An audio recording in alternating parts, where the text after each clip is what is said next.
오늘 함께 하실 하나님의 말씀은 예레미야서 32장 1절에서부터 15절 32장 1절에서부터 15절까지 말씀 되겠습니다. 자, 우리 한 절씩 교독하겠습니다. 유다의 시드기야 왕 열째 해 곧 느부갓네살 18째 해에 여호와의 말씀이 예레미야에게 임하니라.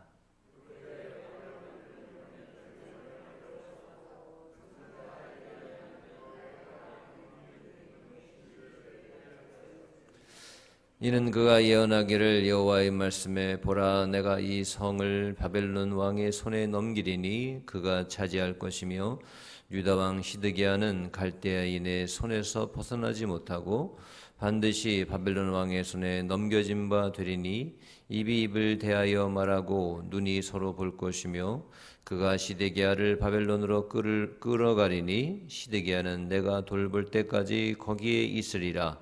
여호와께서 이와 같이 말씀하시니라. 너희가 갈대아인과 싸울지라도 승리하지 못하리라 하셨다 하였더니 유다 왕 시드기야가 이르되 내가 어찌하여 이같이 예언하였느냐 하고 그를 가두었음이었더라.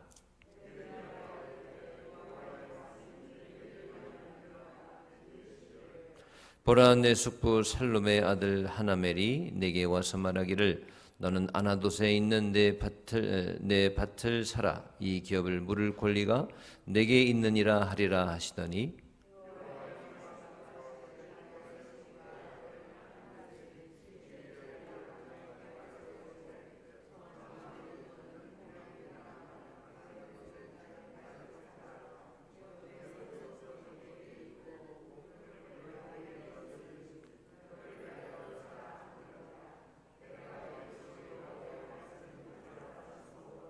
내 숙부의 아들 하나멜의 아나돗에 있는 밭을 사는데 은 17세겔을 달아주되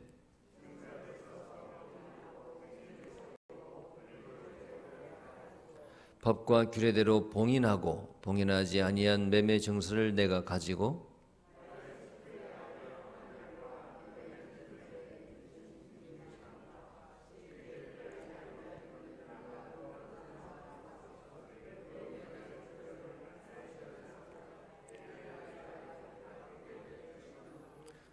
그들의 앞에서 바룩에게 명령하여 이르되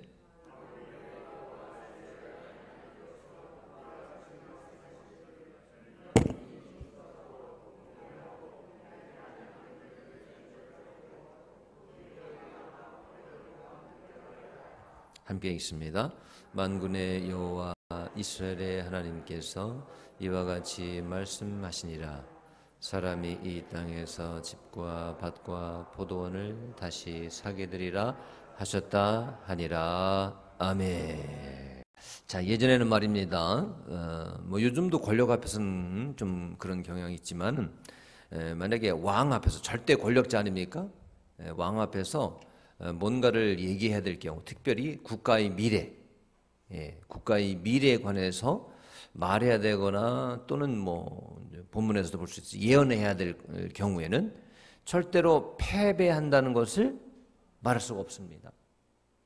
죽기 싫으면 왕 앞에서는 말이죠, 반드시 잘 됩니다. 왕 승리할 겁니다. 왕 만수를 누리소서. 반드시 왕의 이 통치는 승리할 겁니다 라고 예언해야만 합니다. 곧 패할 것입니다. 절대로 이런 얘기를 할 수가 없어요. 감히 어떻게 왕 앞에서 왕의 군대가 패할 거라고 말을 합니까? 그 백성들이나 또는 왕의 신하들, 심지어는 예언자들까지도 왕의 구미에 맞는 말이나 하고 왕이 듣기 싫은 소리는 그것이 진실이라고 해도 말할 수가 없습니다. 만약에 듣기 싫은 소리를 했다가는 죽는 거예요. 자, 예레미야는 바로 이런 상황입니다. 이런 상황에서 왕에게 하나님의 음성을 어떻게 합니까? 가감없이 왕이 싫어하든 듣기 싫어하든 좋아하든 상관없어요. 하나님 말씀하셨으니까 하나님 말씀을 그대로 전하는 것입니다. 예레미야는. 그래서 그가 전한 예언의 메시지가 뭐였죠? 이거 아닙니까? 바벨론에 복종하라. 대항하지 말라. 그곳에는 하나님의 계획이 있다.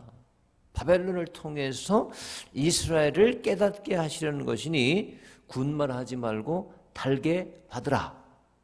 회복될 그 시기가 반드시 있다. 기간이. 바로 핵심적으로 말하면 그 내용은 바로 이거였지 않습니까? 근데 유다의 왕, 오늘 본문 말씀에 기록된 이때의 그 유다의 왕이 누구였죠? 시드기야 왕. 시드기야 왕은 이 말씀에 순종하지 않고 어떻게 합니까? 주변 나라들을 자꾸 연합해가지고 바벨론이 자꾸 대항하려고 하는 거예요. 하지 말라는데. 그러다 보니까 바벨론은 유다를 침공합니다. 그래서 네 번째 침공을 실행합니다. 한 번 딱 해갖고 이제 멸망시킨 게 아니에요. 4차에 걸쳐서 이제 침공을 실행하고 마지막에 이제 완전히 멸망하게 되는데 자꾸 침공해서 또 이제 그 1차로 바벨론 포로로 데려가고 또 침공해서 2차로 말을 안 들으니까. 그 결국 이제 예루살렘을 포위한 거예요. 이제 4차 침공이면서 네 번째 침공이 온 겁니다. 오늘 본 말씀이. 그러니까 이렇게 예레미야의 예언이 지금 실행되고 있어요. 그대로 예언하고 있잖아요. 이런 상황에서도 유다의 왕 시드기야는 끝까지 어떻게 했습니까? 고집을 부리는 거예요. 말씀대로 안 하는 거예요. 그래서 예레미야가 계속 이런 메시지를 선포하게 되면 백성이 동요하면 어떻게 되나? 자기 뜻대로 움직여지지 않으면 어떻게 될까? 노심초사하다가 결국 예레미야를 어떻게 합니까? 2절 말씀 보십시오. 2절 말씀 보시면 그때 바벨론 군대는 예루살렘에 에워싸고 선지자 예레미야는 유다의 왕의 궁중에 있는 시위대 뜰에 어떻게 해요? 갇혔어요. 감옥에 감금시켜버린 거예요. 그 감옥을 뜻하는 겁니다. 시위대 뜰에. 그러니까 궁중을 이제 지키는 군대가 있어요. 그 주둔하는 그 뜰에 뭐가 있어요? 감옥이 있어요. 감옥에 갇혀버렸다. 그런 얘기입니다. 그러나 예레미야는 이런 감금의 상태에서도 계속 하나님의 말씀을 그대로 선포하는 거예요. 예레미야는 뭐 하나님의 말씀이니까 자기 얘기하는 게 아니니까 그대로 하는 거예요. 들려진 대로 주신 대로. 아주 위험을 무릅쓰고 죽을 각오를 한 거죠. 더군다나 감금된 상태, 지금 감옥에 감금된 상태에서 왕한테 이런 메시지를 전한다는 것, 이건 목숨을 내걸어야 할 만한 그런 위험한 상황인 겁니다. 근데 그렇게 하는 거예요. 자, 그런데 이런 감금되어 있는 옥에 갇힌 위험한 상황, 또 절망적인 상황 가운데 예레미야에게 또 다른 하나님의 명령이 내려지는 겁니다. 7절부터죠. 7절부터 보라, 이렇게 명령이 내려집니다. 자, 무슨 말씀이냐? 난데없이 하나님은 예레미야에게 아나돗에 있는 땅을 사라, 이렇게 말씀하시는 겁니다. 아나돗에 누가 있느냐? 예레미야의 숙부, 작은아버지의 아들, 그러니까 사촌동생이겠죠. 하나멜이라는 이름의 사촌동생이 있거든요. 그런데 유다가 곧 지금 멸망할 것 같으니까 지금 군대가 막 둘러싸고 그러고 있잖아요. 이 멸망할 것 같아요. 그러니까 다급하게 아마 땅을 팔려고 했던 것 같아요. 아마도 바벨론 군대를 본 유다 사람들은 이거야, 그 전쟁 나겠구나, 이거 망하겠구나, 눈에 보이거든요. 그러니까 어떻게 할까요? 그런 전쟁 날 것 같으면 사람들이 어떻게 합니까? 집, 토지? 전쟁 나면 집과 토지 소용이 있습니까? 없습니까? 소용없죠. 이걸 처분해가지고 뭐 현금을 가지고 있다든가 아니면 금, 가장 좋은 게 금이죠. 금 같은 걸로 바꿔놔야 된다고 생각을 하게 됩니다. 전쟁 나려고 하면 말이죠. 전쟁 시에 무슨 집과 토지가, 부동산이 무슨 소용이 있어요? 전쟁통에, 난리통에. 그래서 지금 하나멜, 사촌동생 하나멜도 예레미야를 찾아와가지고 기업을 물을 권리가 당신에게 있으니까 자기의 밭을 당신이 사야 됩니다. 형이 사십시오. 이러는 거예요. 땅을 물은다는 것은 무슨 뜻이냐? 피치 못할 사정이 있어서 땅을 팔아야 될 때는 누구한테 팔아야 됩니까? 가까운 친족한테. 그 친족이 그 땅을 매입해야 된다. 그런 규정이 있습니다. 왜? 땅이 막 뭐 한 가족, 한 가문한테 다 쏠리고 다 사들이면 어떻게 해요? 그럴 수 없잖아요. 그래서 아무리 정말 무슨 일이 있어도 정말 피치 못할 사정이 있다면 누구한테, 물을 권리가 누구한테 있느냐 찾아가지고 그 친족한테 넘겨야 된다. 그런 규정이 있다, 그런 얘기입니다. 성경에 나오는 규정이에요. 자, 그런데 아무리 이런 규정이 있다 할지라도, 이런 규정을 들이댄다 할지라도, 지금 나라가 망할 그런 상황이요, 그런 직전 상황인데 지금 예루살렘도 포위되어 있고 언제 정복당할지 모르는 이 위태로운 형국에 누가 땅을 삽니까? 이럴 때 지금 팔려고 혈안이 되어 있는데 다들 그런데 예레미야는 어떻게 합니까? 그 제안을, 하나님의 제안을 그대로 수락합니다. 왜요? 하나님께서 그에게 사라고 하셨기 때문에, 명령하셨기 때문에. 그래서 땅값으로 얼마를 지불했다고 나옵니까? 은 17세겔. 은 17세겔을 주고 삽니다. 그 은 17세겔이 얼마 정도냐? 그 당시에 이런 말 많이 이렇게 비유하는 거 많이 들어보셨잖아요. 노동자의 임금하고 이제 비교를 하죠. 그래서 일반 노동자의 1년 6개월, 1년 6개월간의 품삯에 해당하는 그런 큰 돈입니다. 여러분, 1년 6개월. 그래서 그렇게 큰 돈을 들여가지고 이 상황에 밭을 산 이유는 단 한 가지입니다. 뭡니까? 70년 후에, 70년이 지난 다음에, 정해놓으신 그 기간이 지난 다음에 하나님께서는 유다를 회복시켜서 돌아오게 하시겠다는 하나님의 약속 때문입니다. 그 약속은 반드시 실현된다. 이걸 믿고 있었기 때문이죠. 그래서 이제 예레미야는 오늘 말씀 이제 쭉 보시면 거기 자세한 거 나옵니다. 하나멜하고 증서를 씁니다. 그리고 증서를 쓰는 뿐만 아니라 증인을 세웁니다. 정확하게 계약을 체결하는 거죠. 그래서 증서 2개 씁니다. 하나는 봉인하지 않은 열람용이고, 봉인하지 않은 거. 또 하나는 봉인한 보관용입니다. 두부를 만드는 겁니다. 열람용 계속 볼 수 있는 거. 또는 봉인해놓고 이걸 보관용. 그러니까 뭡니까? 아주 그냥 빼도 박도 못하게 특수 상황이니까 지금 절차 다 생략하고서 우리 가족끼리니까 뭐 약식으로 이렇게 구두로 거래할 수도 있는데, 아니면 뭐 증서 하나 탁 써주고 말 수도 있는데, 이 평화시처럼 있잖아요. 아무런 문제가 없는 식으로 오히려 더 원칙적으로 하는 거예요. 더 원칙적으로 정말 평화시 할 수 있는 그런 절차를 다 따라가지고 그 거래를 하고 앉았네요. 거래를 한다 할지라도 이건 지금 기업을 무르는 것이고, 그러면 뭐 구두를 이렇게 할 수도 있고, 뭐 하나 이렇게 써주고, 그러고 말 수도 있잖아요. 근데 증인까지 세우고, 뭐 증서를 봉인하지 않은 거, 봉인한 거 두부나 만들고, 거기다가 서기관한테 딱 그걸 맡기기까지 하고 말이죠. 만약에 공증이에요, 공증. 이렇게 하는 겁니다, 이게 지금. 이게 다 여러분 무슨 의미입니까? 바로 신앙인의 언행일치를 뜻하는 겁니다. 언행일치. 믿음의 언행일치예요. 자기가 지금 말하고 있는 거, 선포하고 있는 거, 기도하고 있는 거, 믿고 있는 거 하고 내 삶이 그대로 그 믿음에 의해서 삶이 행동으로 일어난다, 그런 얘기입니다. 일치한다는 거예요. 신앙하고 삶하고 자기가 믿는 바하고 지금 행동하고 다르지 않다는 겁니다. 왜냐? 예레미야는 지금 자기가 선포하는 말, 입에 담은 말, 그거는 단지 자기가 선포만 하고 나는 모르겠다, 그런 게 아니란 얘기입니다. 그대로 자기가 선포한 대로, 들은 대로, 하나님의 음성이라고 믿는 대로 그 몸소 그대로 실천하는 거예요. 그걸 보여주고 있는 겁니다. 증명하고 있는 겁니다.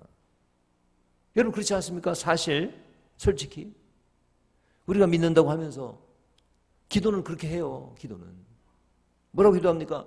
하나님 우리의 모든 걸 책임지시고 우리를 사랑하시고 우리 해줄 줄 모든 것들을 다 책임지실 줄 믿습니다. 이렇게 기도는 하는데 진짜 일상생활에 정말 믿는 대로 행동을 하게 됩니까? 못하는 경우가 많죠. 일치가 잘 안 되는 경우가 많아요. 교회 와서 우리가 믿는다고 얘기하고 듣고 말하고 했던 거 하고 실제 일상생활 진짜 막 그냥 생존 경쟁하고 막 그런 치열한 그런 상황에서 믿음대로 행동하고 있는 것처럼 보이지 않을 때가 있다, 그런 얘기입니다.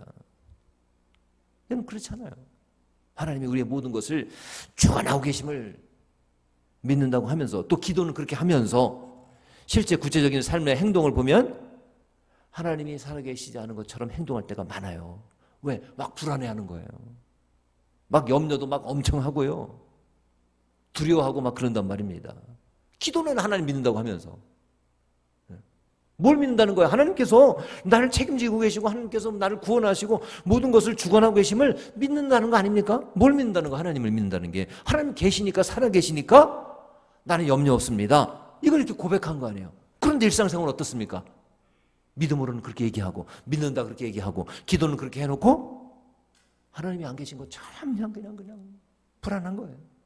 막 안절부절 못하고 막 염려하고.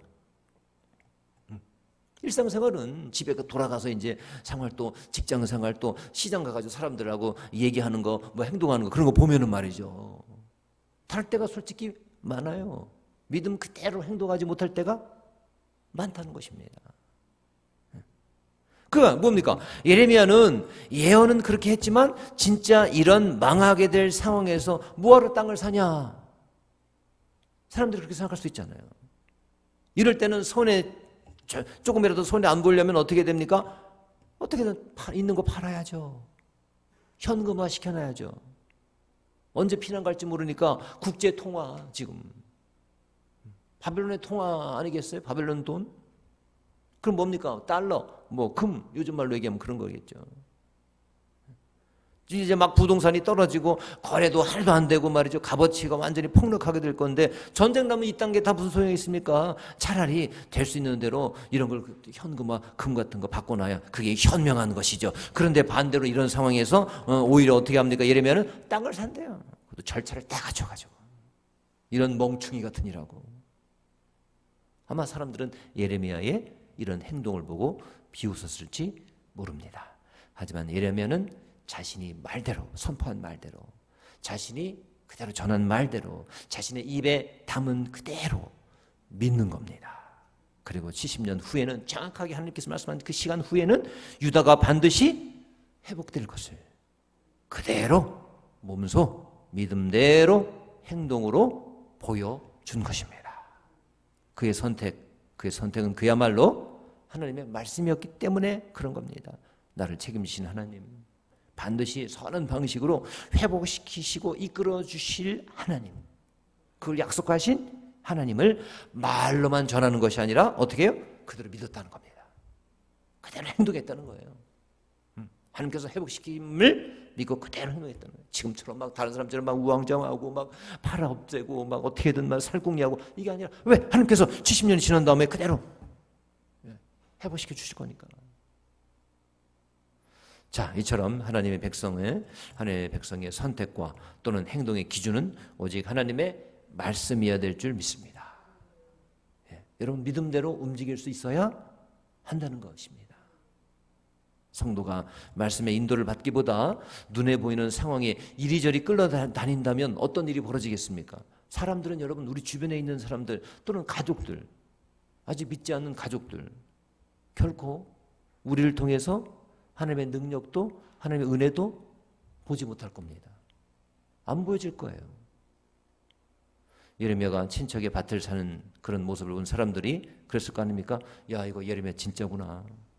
저 사람 진짜 믿고 절에 말하는구나. 그냥 말만 저러는 줄 알았더니 이거 진짜구나. 예레미야가 하는 거 보고. 그리고 예레미야처럼 하나님의 약속을 그 주변에 그걸 본 사람들은 믿게도 되었을 것입니다. 자, 마찬가지입니다. 우리가 하나님의 말씀을 그대로 믿고 순종하고 믿음대로 살 용기를 보일 때에 여러분 믿지 않던 우리 주변의 사람들이 우리를 통해서 하나님을 느끼게 될 것입니다. 그리고 믿음의 능력을 보게 될 것입니다. 마음이 열리게 될 것입니다. 이제는 말이 아닙니다, 여러분. 우리의 믿음의 행동인 거죠.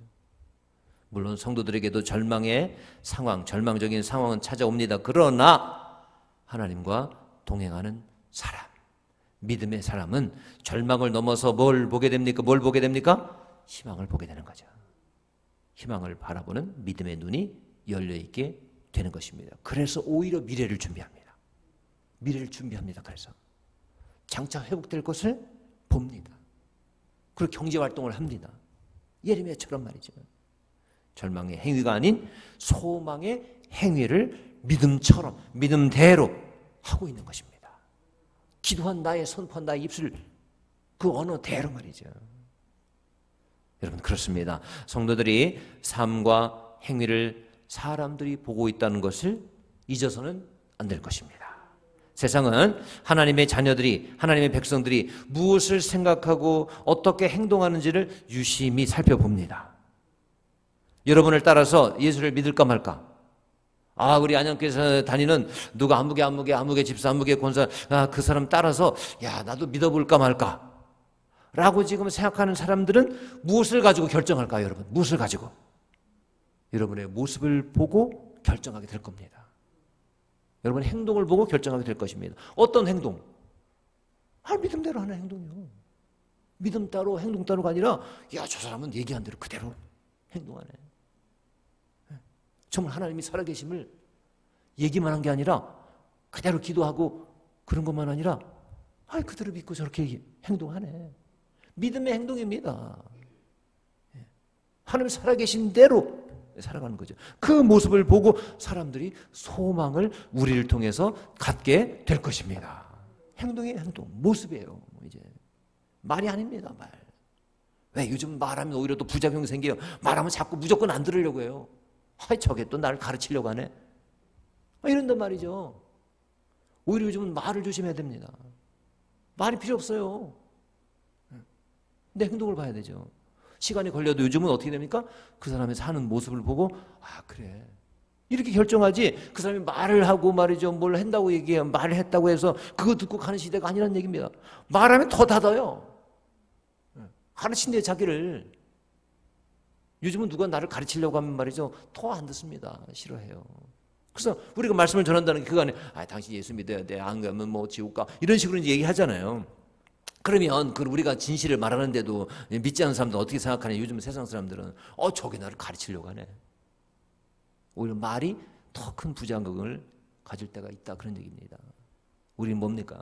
이제는 입이 아니라 우리 행동으로 오늘 예레미야처럼 내가 믿는 대로 말이죠. 소망 갖는 대로 하나님이 살아 계심을 난 믿는 대로. 왜? 하나님이 모든 것을 주관하고 계시고 역사의 주관자 되시고 반드시 우리를 지키실 줄 믿습니다.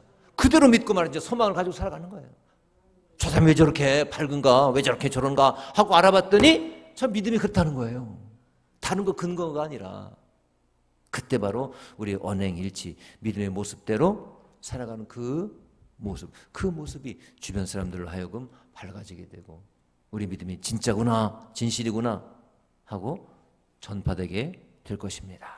사랑하는 여러분, 우리의 입으로 하나님을 말하고 그분의 신실함을 기도했던 그런 성도답게, 백성답게, 사람답게 믿음의 모습을 그대로 가지고 살아가는 담대한 저와 여러분의 하루하루의 삶이 되시기를 주님의 이름으로 축복합니다. 주님의 이름으로 축복합니다.